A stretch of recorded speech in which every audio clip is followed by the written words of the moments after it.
सद्गुरुनाथ महाराज की जय. आमचे गुरुवर्य रविभाऊ इंगोले, माझे मार्गदर्शक दिलीप मामा चौधरी यांना मी वंदन देतो, धन्यवाद देतो. सद्गुरू जगन्नाथ बाबा यांच्या पुण्यतिथी निमित्त आज आपण इथे जमलो आहोत. कारण सद्गुरू जगन्नाथ बाबा एक अवलिया संत होऊन गेले आहे. कारण संत तेच कामं करतात. माणसं मेल्यानंतर देव सोडतात. माणसं बोलत चला बोलो, माणसं मेल्यानंतर देव सोडतात, पण संत गेल्यानंतर सुद्धा माणसं जोडतात. ही ताकद आमच्या जगन्नाथ महाराजाची आहे, लक्षात घ्या. कारण जगन्नाथ महाराजांनी वेळोवेळी लोकांचा उद्धार करण्याचं काम केलं आहे. आणि हेच काम आमच्या तुकडोजी महाराजांनी केलं आहे. तुकडोजी महाराज आणि जगन्नाथ महाराज यांचे विचार, यांची तुलना करतात, यांचे विचार जुळते जाळते आहे. आलं का लक्षात? म्हणून तुकडोजी महाराजांनी वेळोवेळी तरुणांना आवाज मारलाय, तरुणांना आवाज मारलाय की मेरे प्यारे सुंदर भारत पर दुश्मन की नजर ना लगे. अरे ओ भारत की आजादी पर परदेसी नजर ना लगे. अरे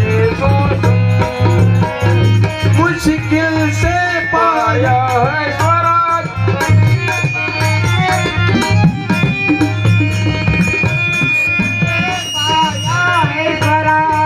प्रिय बापू का है सिरताज.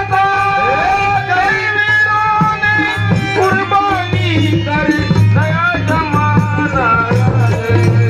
बेचारे सुंदर भारत पर दुश्मन की नजर ना लगे. अरे तू सुन भारत की आजादी पर परदेसी नजर ना लगे. अरे तू मेरे प्यारे सुंदर भारत पर दुश्मन की नजर ना लगे. जाऊ द्या. मुश्किल से पाया एक स्वराज्य, प्रिय बापू का है सिरताज. जे आपल्याला स्वराज्य भेटलं हे असं फुकटच नाही भेटलं, तर अनेक वीरांची आहुती गेलेली आहे.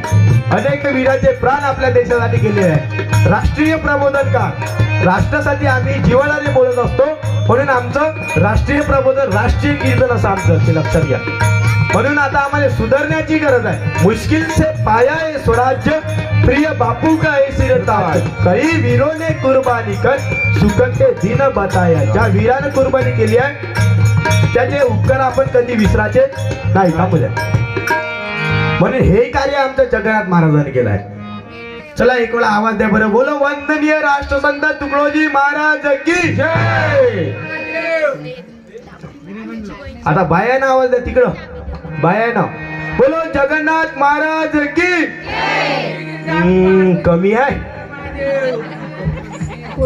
येत नाही आवाज निघायची. आता यष्टी मध्ये घुसू द्या ना, मग भाई काव काव करते बघ. आपलं मनोरंजनातून प्रबोधन आहे आजी. चालता बोलता आपलं कीर्तन आहे. आपलं कीर्तन कसं आहे? चालता बोलता मनोरंजन करणे हाच आमचा उद्देश नाही, पण मनाचं भंजन होणे महत्वाचं आहे, लक्षात घे. लाडकी बहीण झोपली का तिकडं?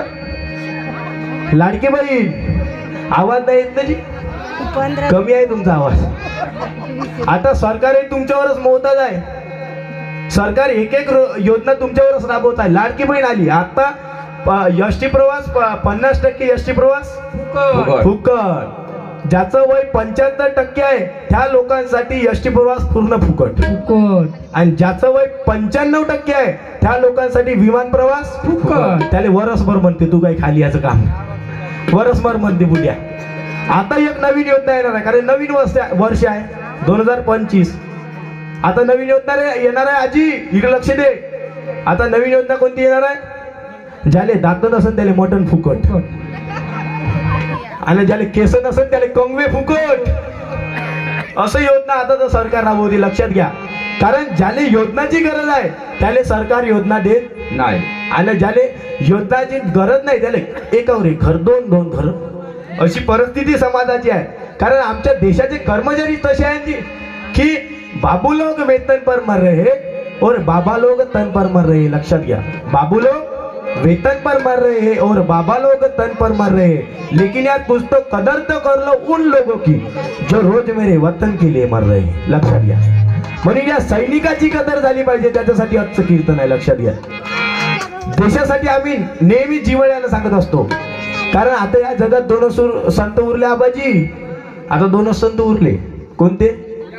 जय जवान जय किसान. जय किसान. नुसते आता नारे लावणं सुरू आहे.